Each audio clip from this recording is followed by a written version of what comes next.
తాను టీడీపీలో చేరనున్నట్లు మాజీ ఎమ్మెల్యే తీగల కృష్ణారెడ్డి ప్రకటించారు. కాసేపటి క్రితం ఆయన టీడీపీ చీఫ్ సీఎం చంద్రబాబుతో భేటీ అయ్యారు. తెలంగాణలో టీడీపీకి పూర్వ వైభవం తీసుకొస్తానని ఆయన అన్నారు.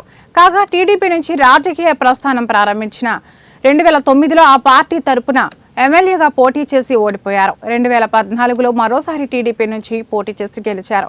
అనంతరం బీఆర్ఎస్ లో చేరారు. చంద్రబాబు నాయుడు గారు ఆంధ్రప్రదేశ్ ముఖ్యమంత్రిగా కావడం మాకు అందరూ కూడా సంతోషమైన విషయం. ఆనాడు ఎన్టీ రామారావు పాలన మళ్లీ రావాలని ఈ తెలంగాణలో కూడా మళ్లీ ఎన్టీ రామారావు ఏ విధంగానైతే పేద బడుగు వర్గాల ఆశాజ్యోతిగా నిలిచాడో ఆ విధంగా తేవాలన్న ఉద్దేశంతో ఈరోజు వారికి కలవడం జరిగింది.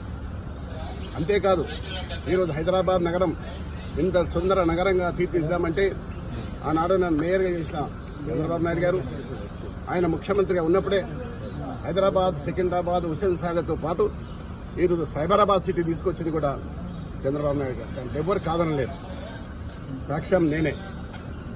ఈ హైదరాబాద్ నగరంలో clean and green the best city award, the best tourism award తీసుకొచ్చింది కూడా చంద్రబాబు నాయుడు గారు. అయితే ఈ మధ్య కాలంలో తెలంగాణ అంశం వచ్చి